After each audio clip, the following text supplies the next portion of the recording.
அனைத்து இந்திய அண்ணா திராவிட முன்னேற்ற கழகத்தினுடைய பொதுக்குழு செயற்குழு மாநகரத்தில் நடைபெற்றது. அதுவும் கேலிக்கூத்து என்று பாலு சொல்லுகிறாரா? பாலு மாதிரியான அரைவேக்காட்டு பேர் வழிகளாலே தான் ஆனால் அன்புமணி அவர்கள் மிகவும் பின்னோக்கி போய் கொண்டிருக்கிறார்.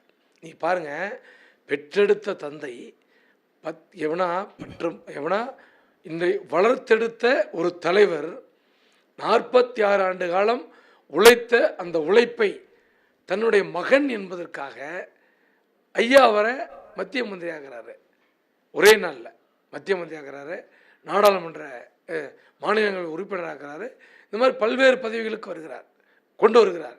அப்படிப்பட்ட மருத்துவர் ஐயா அவர்களையே அவுரங்கசீப்பை போல எப்படிங்க அவரை முடிச்சிடணும், அவர் வீட்டை விட்டே வெளியே வரக்கூடாது அப்படிங்கிற மாதிரியான பல்வேறு ஒரு திட்டமிட்ட சதியில் ஈடுபடுகிற அன்புமணி அவர்களை இந்த நாடு எப்படி ஏற்றுக்கும்?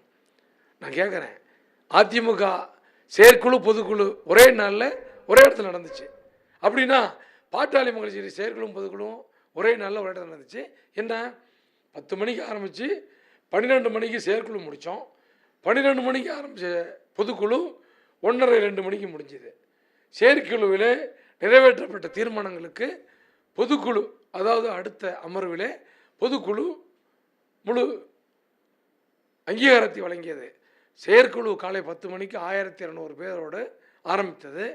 அந்த செயற்குழு 1200 பேரோடு சேர்த்து 4300 பேர் பொதுக்குழு உறுப்பினர்கள், அவர்களும் அதில் கலந்து கொண்டார்கள். ஆக முதலில் நடந்த செயற்குழு, அதுக்கு தனியான கூட்டம், அதற்கு அடுத்தபடியாக பொதுக்குழு நடந்தது.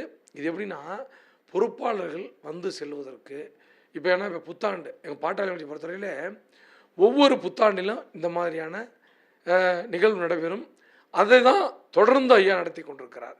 இந்த மாதிரி பொதுக்குழு கூட்டுவதற்கு அன்புமணிக்கு அதிகாரம் இல்லை என்ற அடிப்படையில் தேர்தல் ஆணையம் டெல்லி உயர்நீதிமன்றத்தில் கொடுத்திருக்கிற அந்த ஸ்டேட்மெண்ட்டின்படி அதிகாரம் இல்லாதனால அவர் அந்த கூட்டத்தை கூட்ட முடியல.